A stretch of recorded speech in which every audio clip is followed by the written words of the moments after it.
ทักทายสบายดีเพื่อนๆเบิร์ดสุขุสุคนเนาะซึ่งว่าตอนนี้อยู่กับซ่องมิสเตอร์พรมเนาะทุกคนซึ่งว่าวันนี้บ่าวพรมกับสีมาขนเข้านี่เนาะทุกคนนี่ขนเข้าล้านเนาะซึ่งว่า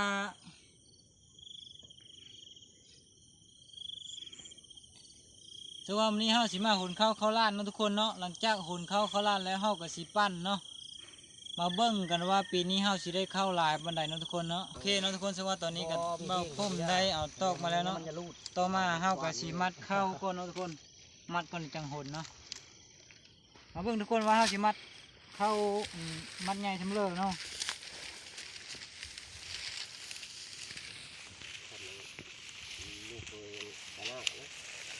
เข้ากับมีท่านแห้งครับคนเลยพี่น้องยังเสาอยู่เนาะประมาณเป็ดกระโมงพี่น้องเลยแบะจนดีกว่าแบะเดินสามมัดน้ำโมกนะchứ vàแล้วมันก็แห้งคนตกกี่โยถ่ายตีโกนรถพี่น้องเอ้ยแล้วไว้มีเปิงโต๊ะมันเอาหื้อแล้วไว้กันเนาะมันเข้าไปนี่มันยอมมันเงียบมัดเข้ายากนะพี่น้องนะ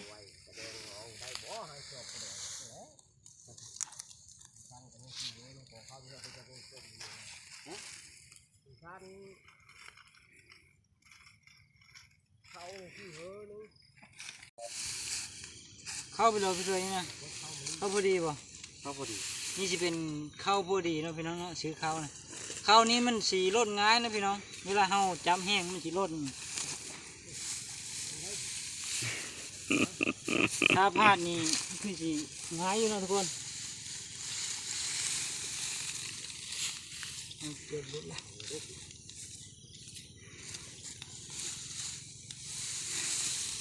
เห็นหนึ่งในสองมัดพี่น้องเอ้ยเยอะเกิน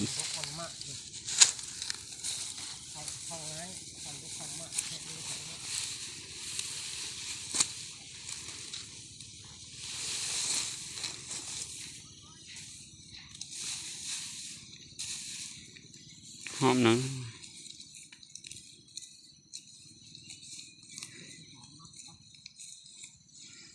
โอเคทุกคนสำหรับแถวนี้ก็ได้2 มัดเนาะ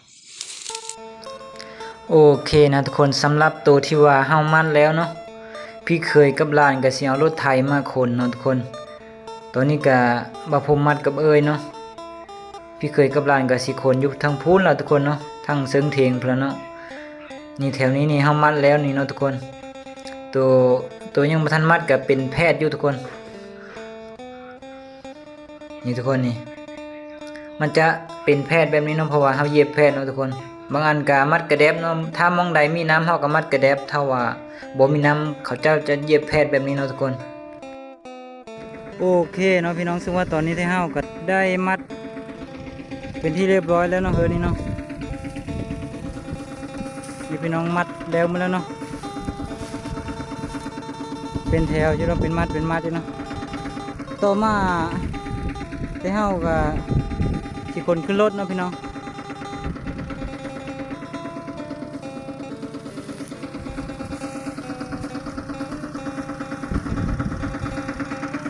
รถก็เต็มแล้วนี่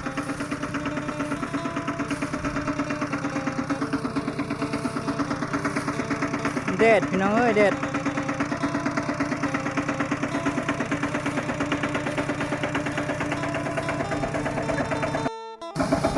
โอเคเนาะทุกคนซึ่งว่าตอนนี้รถแถวก็เต็มเนาะหลังจากใส่เต็มแล้วก็สิคนเข้าล้านเนาะพี่น้อง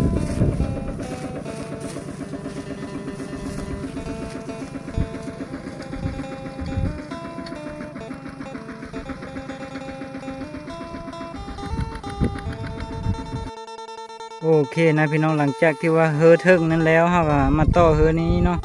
นี่เฮอนี้บ่ลายปานใดพี่น้องเพราะว่าส่วนลายมัดกระแดบเนาะนี่เป็นมัดกระแดบมาเลยพี่น้องมีแต่ว่าตัวยู่ขั้นเนาะแพทย์ที่ว่ายู่ขั้นเฮาสิมัดกับตัวที่ว่ายู่เทิงโน่นๆเนาะวิดน้ำนี่ตัวที่ว่าเขาเจ้าเกี่ยวแพทย์เฮาสิมัดมาเลยเนาะพี่น้องส่วนตัวมัดกระแดบแม่นเฮาสิขนขึ้นรถเลยเนาะทุกคนเฮาจะบ่ได้มัดนะมันจะเป็นแถวอยู่นะทุกคนนี่เป็นแถวแบบนี้เลยเนาะ 3 แพทย์พี่น้องไอ้ตัวอยู่ไฮนี่เนาะ